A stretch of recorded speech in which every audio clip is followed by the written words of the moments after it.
You are watching Media Monitor. I'm your host, Alicia Jali. Remember, to share your views on our topics today, you can give us a call on the following numbers. It's +2711 714 6843, 714 6847, and 714 6857. Alternatively, interact with us on Facebook and on Twitter at SA Media Monitor. But first, we'll have a look at the top stories across all media platforms at the top of this hour. The South African Football Association has finally broken its silence on allegations that South Africa paid bribes in order to secure the hosting of the 2010 Soccer World Cup. Now, SAFA says it's looking at its legal options to counter what they call the deliberate spread of disinformation by individuals that seek to tarnish the only senior FIFA World Cup played on the African continent in the 109 years of FIFA's existence.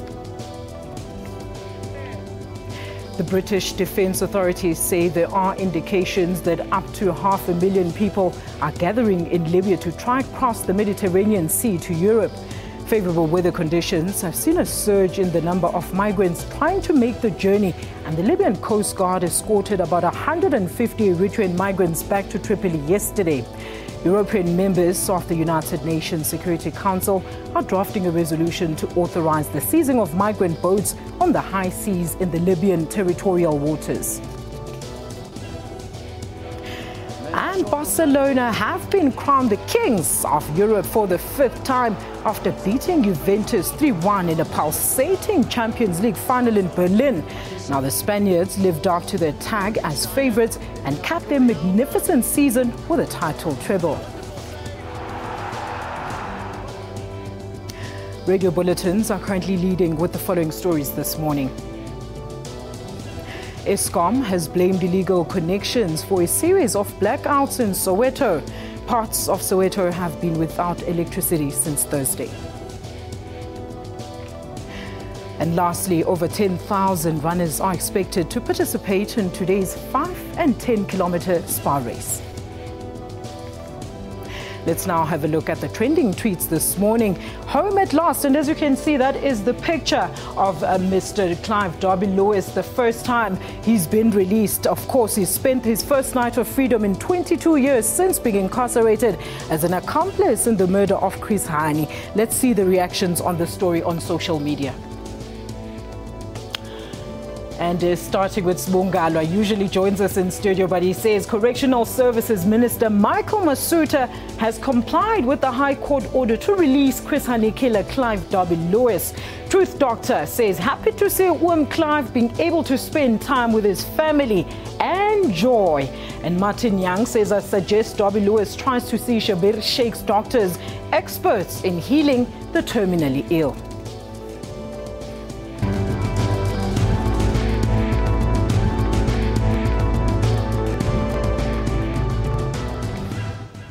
Welcome and good morning. Our panel today, we have Mr. Mombella. Now, he has worked for a number of newspapers, such as the Daily Dispatch, City Press and Sunday Times.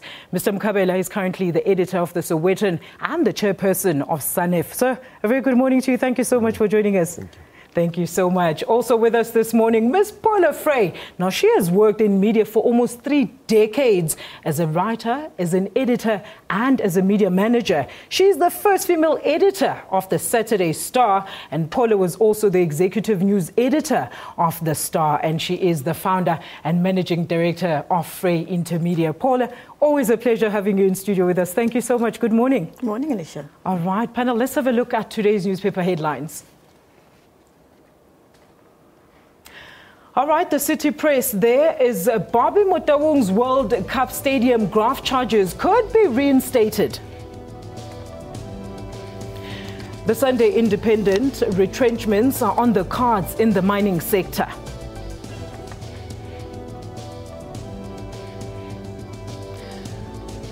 And the Sunday Times, the FIFA and SAFA debacle continues. That is the week in August. It wasn't business as usual for regular lotto players, as shops were either without new terminals or offline. Let's have a look at the Sunday Tribune there. A funeral parlour in Durban is linked to a genital scandal.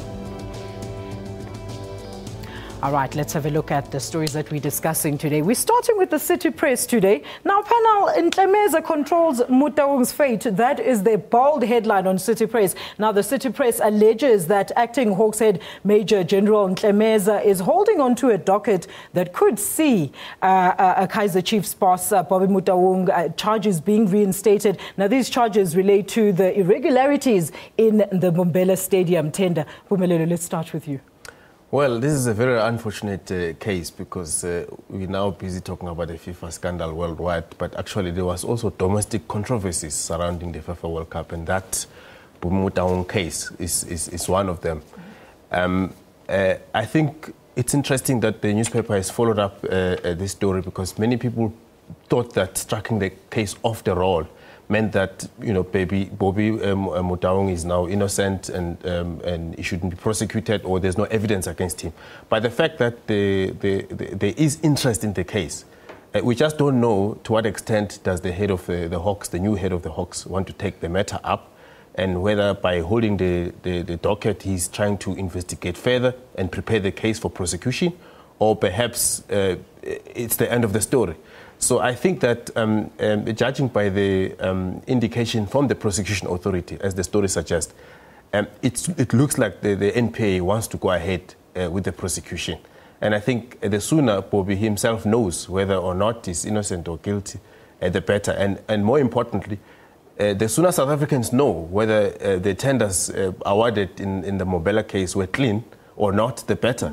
We are better when information comes up and everything is set clean and everything is in the open than sitting in the dark. Yeah, let's hear from Paula. Paula, what do you think? Very quickly. It's an interesting story in this week, isn't it? When in fact the global focus has been on the FIFA investigation by the FBI, to come back locally and have a look at some of the stories there. And it's not the only construction story that came out after the World Cup. And so it's quite interesting that the focus has been on this one. But also, as Mpumi said, it's really, really good that they've gone back to follow up on that story. Look, let's leave it there because there's lots of developments around this story and we'll get to hopefully read about it during the week. Let's move on now to the Sunday Independent, which is leading with minds warned to heed the law as layoffs loom. Now, basically, the Independent says that a possible showdown is looming between the Mineral Resources Minister Ngwakura Matlodi and the mining bosses over mass retrenchments in the turbulent industry. But now, panel, this is a very scary scenario. Can we really afford more job losses at such a critical time in our economy? Pumelelo. Look, it's a bit of a catch-22 situation. On the one hand, the government is trying to enforce empowerment laws. The minister has already sent out hundreds of orders to the mining companies who are said not to have complied or are alleged not to have complied to say, open your books. Let's see how far have you empowered black people in terms of skills transfer, in terms of ownership of equity, and many other things that are contained in the mining charter. So the government is duty bound to follow the law and to see if these mining companies are complying. On the other hand, the mining companies will tell you that we're already under pressure. The global markets indicate that demand for precious metals is low because of the global economy is slow, and therefore we're not making money and we're going to retrench people and all of that. And that also obviously puts them in conflict with the unions. And generally the economy is not doing well at the moment. But the question is, what do you do? I mean, the law is the law. On the other hand, there are also business imperatives. But there's something else that he also pointed out, the minister, at the NUM conference. That is that some of the companies that had empowerment stakes, you had black people who sold their shares to white people.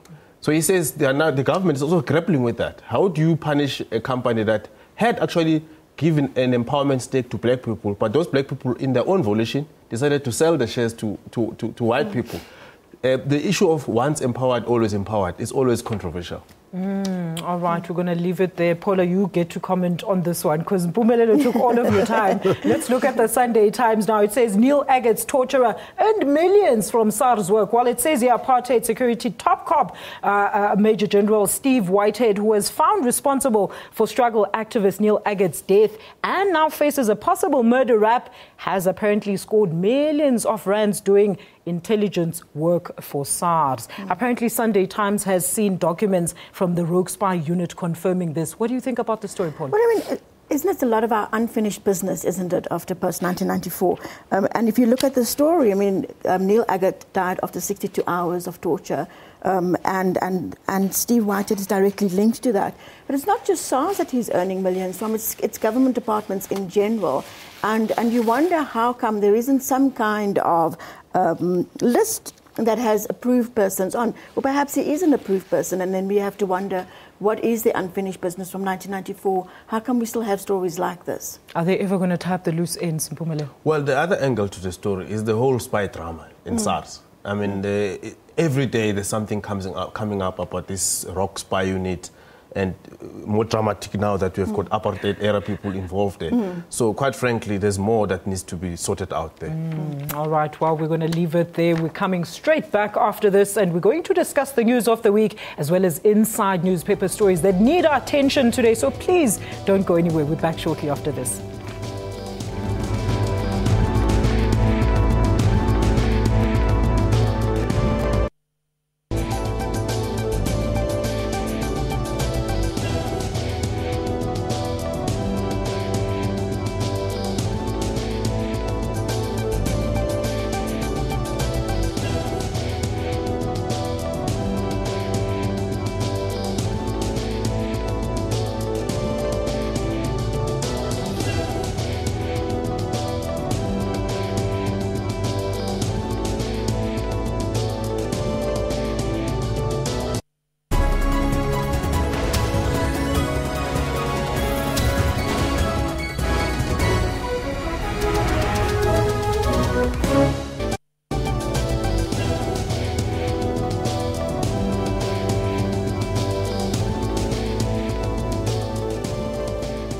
Welcome back to Media Monitor. If you've just joined us, our editors this morning are Mr. Nkandla, the editor of the Sowetan and Sanef Chair, as well as the director at Frey Intermedia, Ms. Paula Frey. Let's now have a look at the stories that caught media attention throughout the week.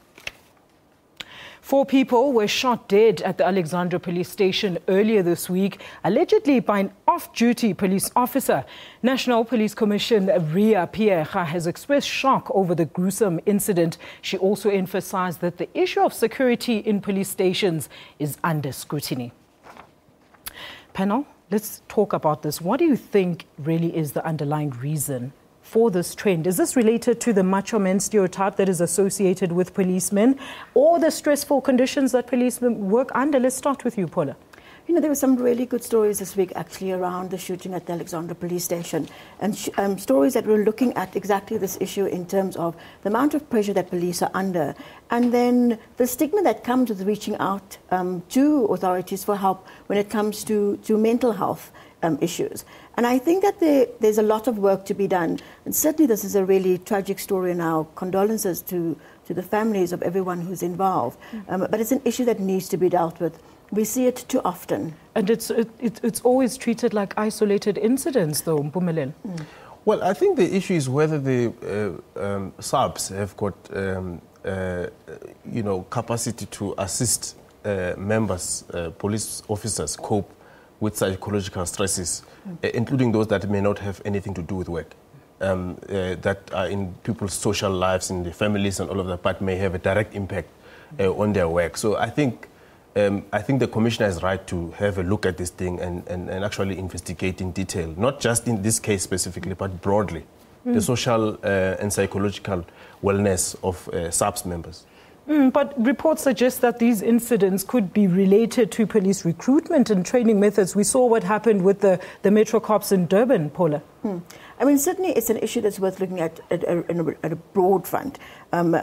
As Mpumi was saying, you do need to look at whether there is capacity internally for people to actually reach out and ask for help. And then once that is done, whether they can actually do something about it. But at the outset also, who are you hiring? Who is being recruited into the police force? And when they are recruited, what kind of training is put in place for them to cope with what is going to be a very obviously stressful job? All right, we'll leave it there on the shooting incident. Well, safety in schools came under the spotlight once again this week after gunmen stormed a school in KwaZulu-Natal, leaving a teacher and a 12-year-old pupil dead. In another incident, 2 primary school pupils from Mahikeng faced charges of attempted rape after they allegedly attacked a female learner on the school premises. Now, these come after a number of similar incidents across the country. In February this year, 4 learners from Yamkemdorp appeared in court on charges of rape and assault. Another appalling incident happened at a Curls River school in Cape Town after a pupil was arrested for allegedly stabbing a former pupil outside the school premises. Another high school learner was found in possession of a gun at the school's toilet. However, the Department of Basic Education admits that safety at the country's public schools is a major concern. The department says various measures and policies are put in place to ensure safety to all learners as well as educators in schools. Now, panel, safety in schools is still a major concern in our country, but why are the authorities failing to address this issue? Pumelen. Well, I think it's a number of factors. We just spoke about the police officers now. Teachers also have pressures. In fact, we published a story in the Sowetan early in the week about how teachers, some of them are resorting to violence because they are unable to handle conflict situations. So another case where government might have to intervene, and because if the teachers themselves exhibit violent conduct, what more now of the pupils in those schools? Also, we also find traces every time we do these stories. In some cases, parents not being involved in the activities of the schools until such time that there's drama or somebody has been killed. And of course, the issues of groupings in schools, gangsters in schools. And schools, as far as I'm concerned, they tend to be a reflection of the communities where they are based. So there's also those kinds of dynamics in communities. But I think you also need leadership, strong leadership in schools. Principals, teachers, and parents, school governing bodies taking interest. Every time in the media, we report these things in all different facets, but it looks like we're not gaining any traction in terms of getting a response from policymakers. Paula? And I want to agree with Mombella and say that, this is not an issue just for the education department. This is an issue for the community at large and for everyone who cares about our children. I mean, if you look at the stories that you mentioned, only a few of them really dealt with taking weapons into school. So stopping pupils from taking weapons onto the school ground is not the solution alone. As Mombella was saying, this is a community issue. It's a culture of violence that exists within the community. And so as a community, we need to actually be tackling this. All right. Well, financial management of councils in South Africa improved significantly according to the latest audit report. Now, this steady improvement will encourage municipalities' service delivery. Now, this comes as the Financial and Fiscal Commission, the FFC, plods government to develop a productivity yardstick to improve the public service and a social accountability index for municipalities. Well, panel, is this not a good story to tell? Paula, let's start with you. I think it is a good story to tell, and obviously it's the kind of story that we're going to be looking at ahead of the 2016 local government elections. But I think more important about whether the books have clean audits is whether people on the ground actually see service delivery. And until ordinary residents feel like they're actually seeing the fruits of their tax money, I think you're going to still have a perception that municipalities are not doing enough.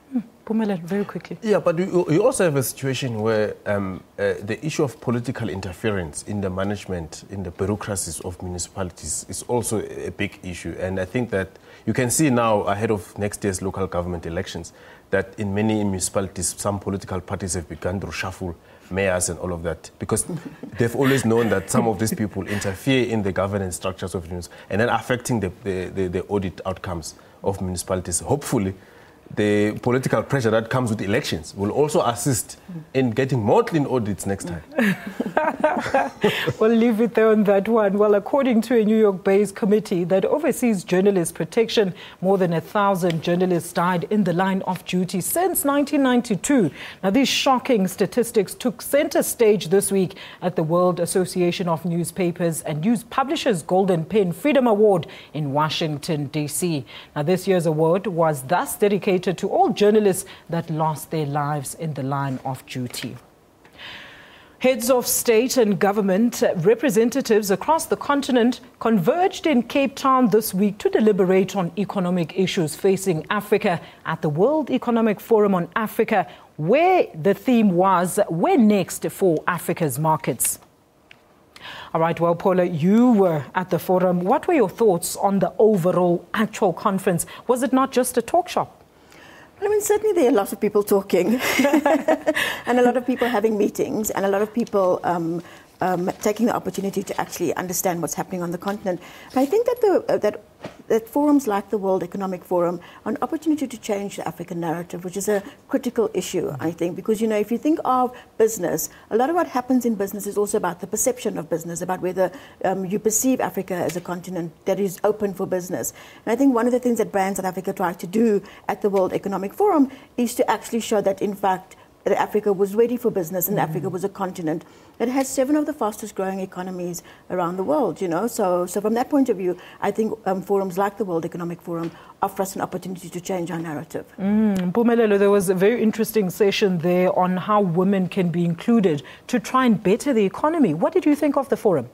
Well, I think the outcomes and, of course, the deliberations were actually interesting. I think the narrative of Africa rising is taking hold and many people are starting to believe in it. I think the old story of Africa as a continent of political risks where you can't do business, that story I think is getting chucked out and getting irrelevant. I think more businesses, more multinational companies, they can see that there are results, positive results, if you invest on the African continent. Of course, many countries have become more democratic. The rule of law is increasingly being upheld on the continent, except for a few dark spots there and there. But generally, I think the mood of the World Economic Forum captured what actually I think is the positive story about Africa that is coming up. That Africa is actually uniting, finally. While big business wants to be exempted completely from load shedding, while ordinary households languish daily in Eskom's imposed blackouts, the South African Chamber of Commerce said in a newspaper report. Now, this would allow industry to grow the economy without the uncertainty of frequent blackouts, in the process safeguarding South Africa's economic interests. Panel, if Eskom goes ahead with this, what impact will this have on ordinary citizens, us? Are we going to sit without electricity? Paula, let's start with you. You know, the provision of electricity is only one part of this whole issue. It's the morale, though, out there amongst ordinary citizens, about small businesses, amongst big businesses. I find it interesting that big businesses think that if Eskom exempts big business from the electricity crisis, allow them to grow the economy, when there's increasing evidence that a lot of the growth in the economy is coming from small businesses. And so, basically, how do we protect those small businesses? Well, I think some of the companies like your Sasol and others, they've come up with more innovative ways of generating electricity for themselves. In fact, some of them are proposing to contribute to the Eskom grid. I think rather than business wanting to shortchange or proposing to shortchange residents and all of that, let them rather come with innovative ways to bring electricity onto the grid. But I must say, it's a very interesting story. We'll leave it there, Municipal. Well, opposition parties have snubbed, of course, the Nkandla report, have snubbed the brief on the ad hoc committee, which is set to look into Minister Ntleko's report on Nkandla. Public Protector Thuli Madonsela says Police Minister Nkosinathi Ntleko's report on the Nkandla matter will be taken to the Constitutional Court. Panel, your quick views on this. Let's start with you, Paula. I think this is a story that's going to be continuing for quite a while and that will continue to unfold. And I think that the Constitutional Court actually is the right place for this to go to, because I think we need some kind of resolution. But interesting enough, the Public Protector seems to suggest that somebody else, not her, would have to take the matter to court. Of course, opposition parties have already jumped, saying they're going to take this matter to court. It's a very important story for the country, because it will actually define, once the Constitutional Court has decided, it will actually define and set the parameters. What actually is acceptable public conduct by public officials at high level, like, for example, the president. And what can you do and what can you do with public funds? The issue of undue benefit would have to be dealt with by the court. And I think once that is done, it will dovetail from the top to the bottom levels of government in terms of the culture in the civil service, the culture among politicians, the culture of accountability. It's very important. It might also actually define the legacy of the president. What do you think, Paula? Well, I think one of the things it will also do is clarify, if it should, although it should already have been clarified, exactly what the powers of the public protector are. Because I think one of the things that are happening now is that is blurring in terms of people undermining or questioning what the public protector is allowed to do and what she's not allowed to do, or certainly what the position of the public protector is allowed to do. Maybe things should start there by the people understanding what really goes on to those recommendations. Well, 3 days of national mourning will begin tomorrow as an explosion at a petrol station in Ghana's capital, Accra, and flooding caused by torrential rains killed around 150 people, which is the worst disaster to strike the West African country in more than a decade. A new date will be set today for elections in Burundi, which is on the brink of economic collapse after the nation has been embroiled in a political crisis that has seen many civilians flee to neighboring countries. Less than a week after Muhammadu Buhari took over as Nigeria's president and vowed to crush Boko Haram, the group has now intensified its attacks in the country's northeast, killing scores in a series of assaults and suicide bombings. All right, let's now take a look at the newspaper inside stories for today. Now, these are stories we felt deserve to be mentioned, as there's always sometimes twists and turns in the plots. Let's have a look at them now. We'll start with the Sunday Independent. Actually, today we opted to look at the same story in the different manner that it was written. The City Press's page 2 there says, of course, a battle. All right, these are the inside stories. A battle looms to restore NUM to its former glory. Now, in light of the new Congress, the new Secretary General, Mr. David Sipunzi, has a serious task ahead of him, which is to unite the organization. And looking at City Press's page 2 there, Baleni's loss is a victory for Vavi. This headline, the defeat of Frans Baleni, is being seen as a triumph by allies of the ex-COSATU Secretary General Zwelinzima Vavi. Now, City Press alleges that the leadership overhaul at the Congress changes what might happen in the COSATU conflict and the ANC succession struggle. Panel, have the battle lines been drawn here? What do you think about these two stories combined? Let's start with you, Mpumelelo. Well, there's a reason why the headline says that, and it's because of the manner in which Vavi himself responded on Twitter after the loss of Frans Baleni. And the second one is the response from Ivan Jim of NUMSA. And thirdly, it's the fact that Frans Baleni is known to have advocated for the expulsion of NUMSA at the COSATU Central Executive Committee meetings, and also for the expulsion of Vavi. So by him being defeated, it sounds like ordinary members of NUM may be sending a statement of disapproval of the decisions that he took on behalf of the organization in COSATU. So, but whether or not this might have an implication in the succession race of the ANC, it would also be an interesting story to watch, because obviously I think a lot of people think the succession battle is already on. Paula, what do you think? I mean, one of the things that comes out quite clearly is that actually it was very fiercely contested, because he hasn't won by a huge margin. And so if his greatest challenge is around unity within the organization, then he's got a really big challenge on his hand, because he wasn't, a very, very clear winner. It was a very, very closely contested fight. They said his first task is to get Vavi back to COSATU. Do you think this is possible, Mpumelelo? Look, he says COSATU needs to be restored to what it was. Whether that statement means bringing back NUMSA, bringing back Vavi, it's another matter. But I think what might be interesting to watch would be in the next congresses of the other affiliates, whether the current leadership of the other affiliates would also be removed. Because if that happens, then we can then say there's a pattern whereby the members disapprove of the stance that COSATU or the unions affiliated to COSATU have taken against Vavi and NUMSA. And also whether in the next, if COSATU does convene a special congress, or even in the normal congress, whether the ordinary members can express their disapproval of what has been happening in COSATU even when NUMSA is not there, or even when VAV is not there, because you can see in this case, this voting happens when VAV is out there, NUMSA is out there, but the remaining members may have an opinion about how Frans Baleni has been running the organization. There's also this belief that he's been aloof. He had lost touch with the ordinary members. It is during his tenure that some broke away to form AMCU, which is now threatening the existence of NUM by recruiting more members. And by expelling NUMSA, you are also creating competition, because NUMSA has now decided that it's going to also recruit in the mining sector, further putting pressure on NUM. And so with those dynamics, it was going to be difficult for him to survive. This is exactly what I wanted to ask. What does this mean now for all the trade unions in general, Paula, in South Africa?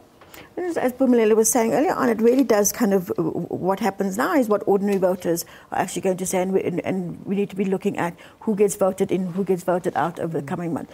But certainly there's a lot of movement within the trade union sector, and it's going to be an interesting story to be watching. All right, we'll leave it there and take a quick break. And after that, we discuss the big one, the ongoing FIFA debacle that has gripped media's attention this whole week. Mr. Neil Collins and Mr. Mike Mangena unpack this saga for us shortly after this break. This is Media Monitor. Do not go anywhere.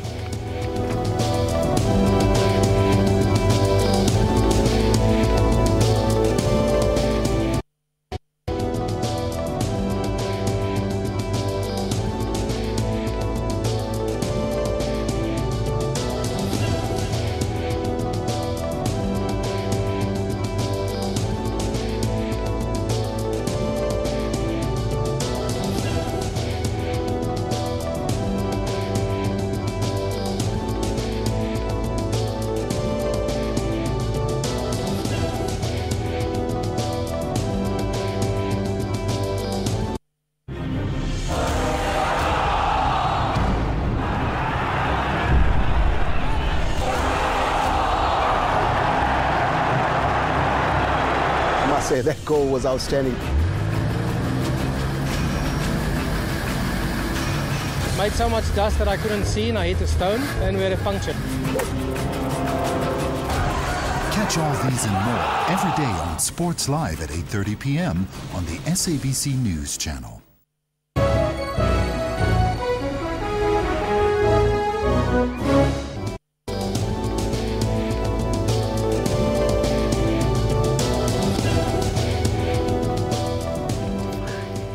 Welcome back to Media Monitor. Now, former FIFA executive Charles Blazer has added fuel to the allegations that SA bribed to host the 2010 World Cup. In a court admission made in November 2013 during U.S. testimony court in a plea bargain, Blazer admits to taking bribes in connection with that World Cup, among other major tournaments. Now, this was made public after South African Sports Minister Fikile Mbalula vehemently denied the allegations that came to light last week. Now, the scandal has implicated a number of FIFA executive members and has resulted in FIFA President Sepp Blatter stepping down just days after his re-election. Before we delve into the FIFA unfolding drama, let's first have a look at this package compiled by Simon Burke. The Hawks might also be sharpening their claws, and it's clear that the country wants answers. There is no formal investigation regarding the FIFA issues, but it's just an inquiry that we are doing whether there is something that we can look into or not, and that is from the Freedom Front Plus. Jack Warner, however, is under fire. He knows it, and he's promising to spill the beans about the goings-on in FIFA. He says that Sepp Blatter caused his demise in 2011, and now he's ready to talk about the FIFA president who has stepped down.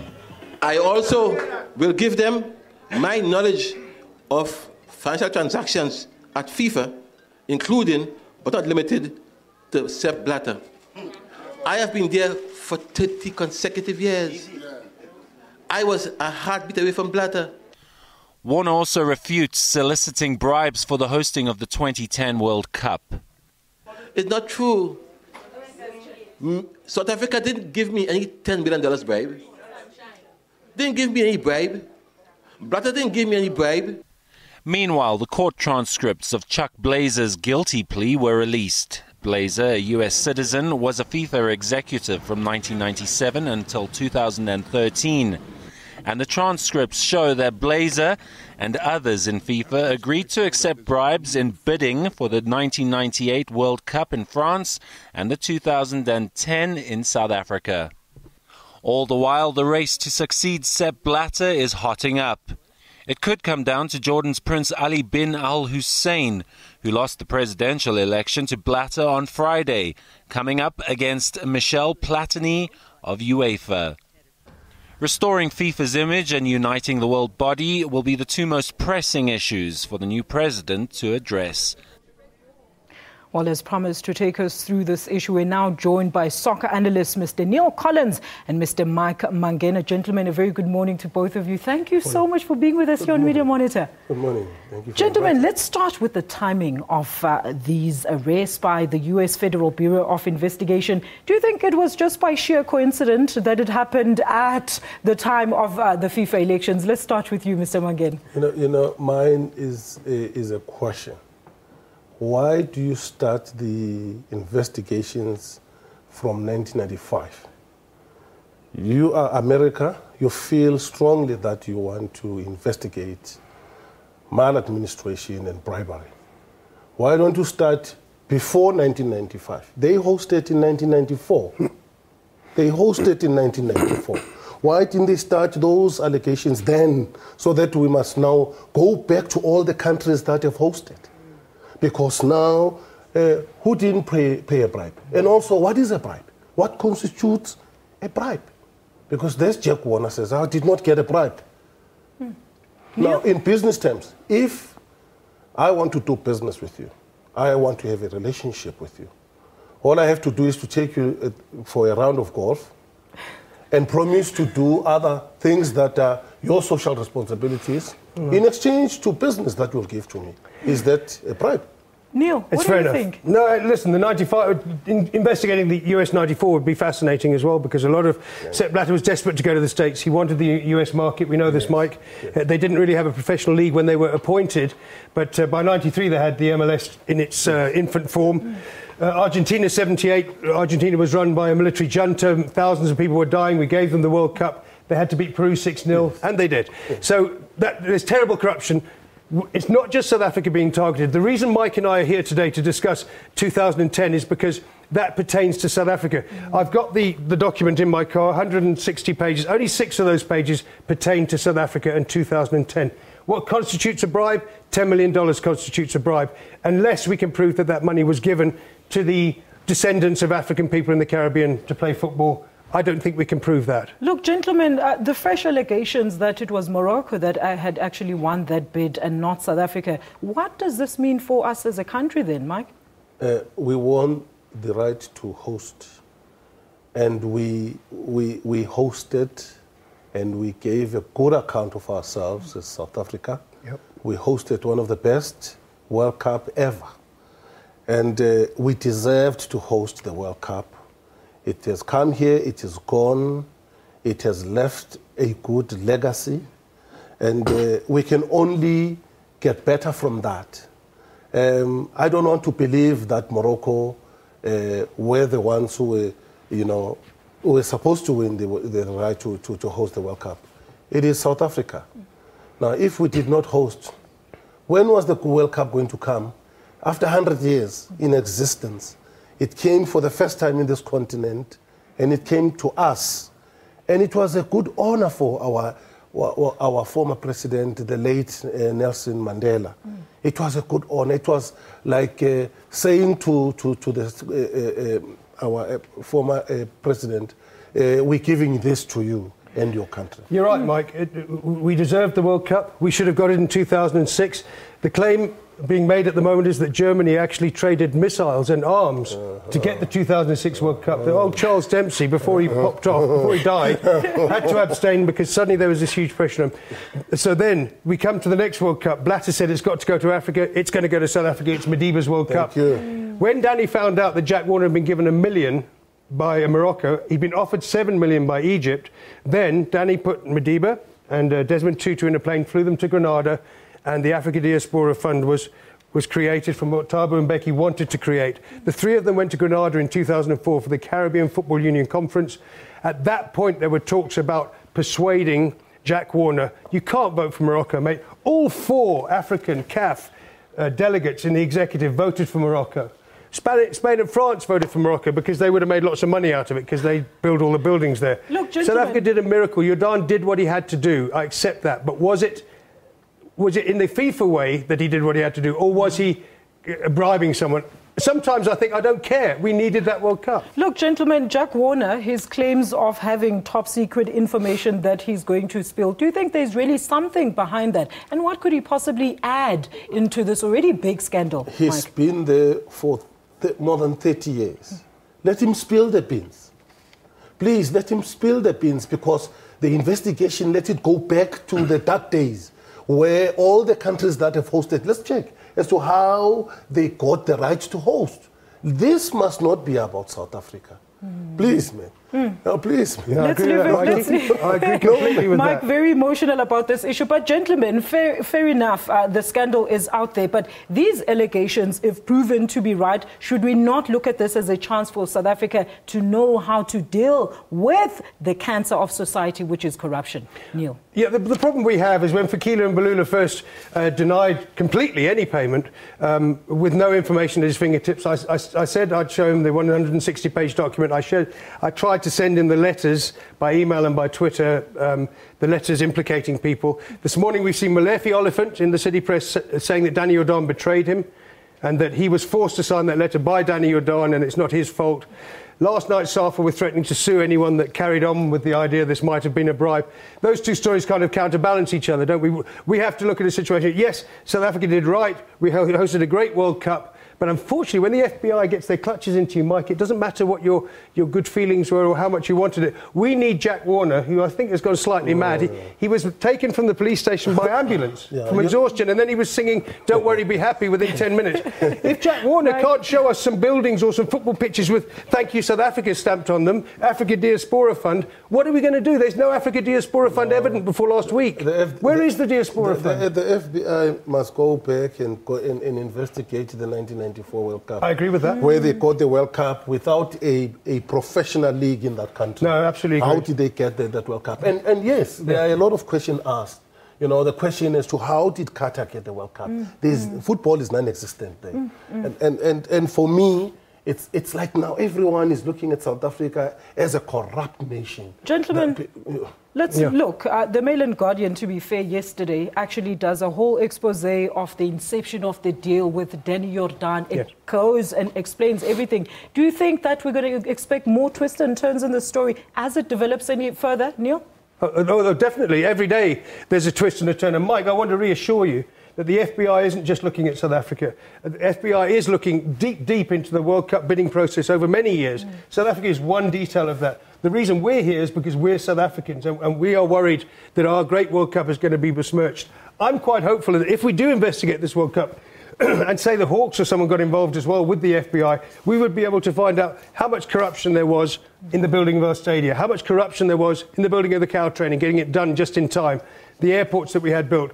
Those stadiums are sitting empty. Okay, so we have to have a look at that if we're going to investigate this World Cup. And most of all, we have to have a look at the match fixing before the World Cup because Sepp Blatter was sitting on that one. That's going to come up. I do fear there will be twists and turns, and I do fear that Irving Koza, Danny Jordan are in serious trouble. Well, look, many people are saying that if it wasn't for the World Cup, the infrastructure that came with it, the stadia, of course, the Gautrain and the new roads, we wouldn't have that in South Africa. Gentlemen, let's have a look at the tweets before I let you go and hear what the people at home are saying about this discussion. Let's see if we can get those tweets there.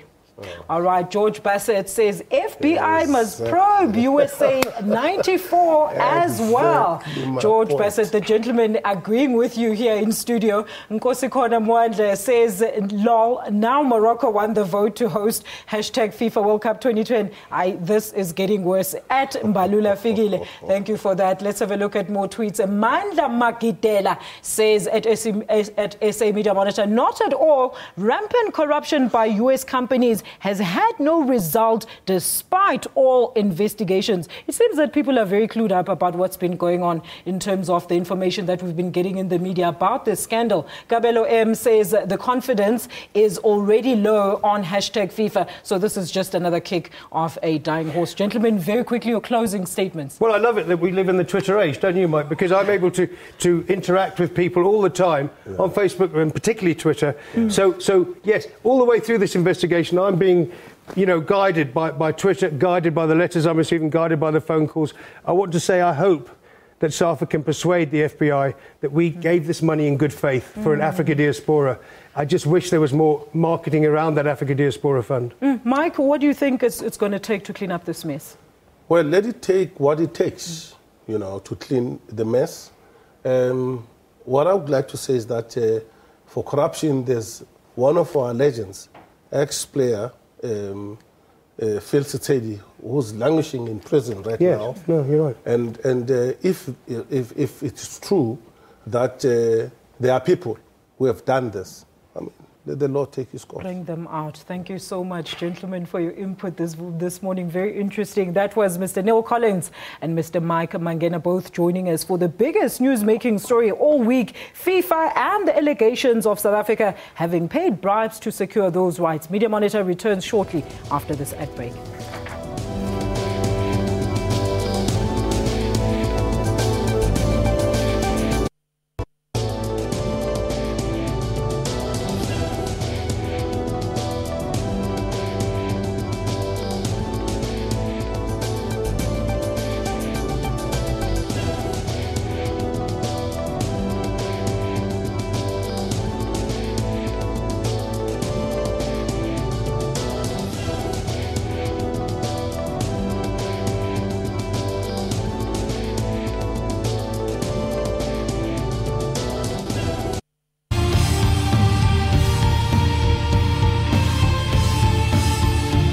Welcome to Network, a technology news program that also discusses what's trending in social media in and around Africa. MTN has launched its new movie and television streaming service, Front Row.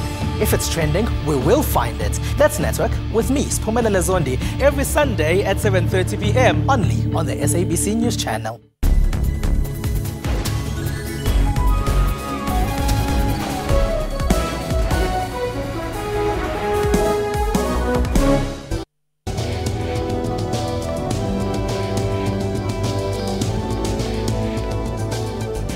Welcome back to Media Monitor. Now, is talent heritable? Well, that seems to be the case in the Kelehe family. History repeated itself when Gift Kelehe emerged as this year's marathon winner, following in his brother's footsteps. Andrew won the Comrades in 2002. The Northwest Province welcomed its champion, praising him for putting the province on the map. All right, and just when transgender activists across the globe were making their voices heard, then a controversial petition urging the International Olympics Committee, the IOC, to revoke transgender Caitlyn Jenner's gold medal was launched. She won the decathlon in the 1976 Montreal Olympics. However, the snag now is that she was then Bruce Jenner, a male athlete. Now, 26 years later, she appeared in Vanity Fair magazine as vivacious Caitlyn Jenner and claims that she has always believed herself to be female. Now, this is in violation of the IOC rules that women cannot compete in men's sports and vice versa. Now, the petition has already gathered more than 9,000 signatures. Panel, what was your story of the week? If you want to quickly comment about what we've just spoken about, go ahead. Paula, let's start with you. I think the Caitlyn Jenner story is quite important for LGBTI rights, and I think it's quite it's interesting how the story has been played out in the media. There are a lot of issues that we can talk about it, probably too many for now, but I think that was an interesting story. And overshadows, I think, some of the more critical LGBTI stories on the African continent that we often don't get to hear about in the media.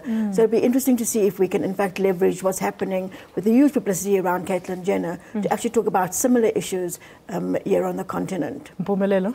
I think the FIFA story remains the dominant story of the week. It keeps getting better. Closing today with the Sunday Times headline that seems to drag the former President Thabo Mbeki, saying he might have known or struck the deal for the 10 million rand with $10 million with Sepp Blatter. Now, for me, I think going forward, what needs to come out is that is this fraud or corruption stroke bribery? If it's fraud, it could be that the South African government sanctioned what they thought was a legitimate payment, and then the money was defrauded and sent to Jegwana, whatever mechanism. Let's not speculate. If it's corruption, it means that we actually paid to host the World Cup. And I think that would have been bad. Let's leave a positive image on our people's eyes. Come on, we'll leave it there on that story. Panel, thank you so much for your time and being with us here on Media Monitor this morning. Remember, viewers, your contributions and suggestions are highly valued. And to engage with us, you can follow us on Twitter at SA Media Monitor or share your views and comments on Facebook. Go to www.facebook.com/Media Monitor and tick like next to our page. You can also email us your views about the show. Our email address is mediamonitor@sabc.co.za. Thank you so much for watching Media Monitor. Do join us again next week. And if you want the repeat, you have to tune in tomorrow at 2 a.m. If you can't wait, go to our SABC YouTube link on www.youtube.com/SABC News. For all our online updates, our website is www.sabc.co.za/news to get more info on the stories on our info boards today. For myself, Alicia Jali, the Q-Tip team and my panel, goodbye. Have yourself a blessed Sunday.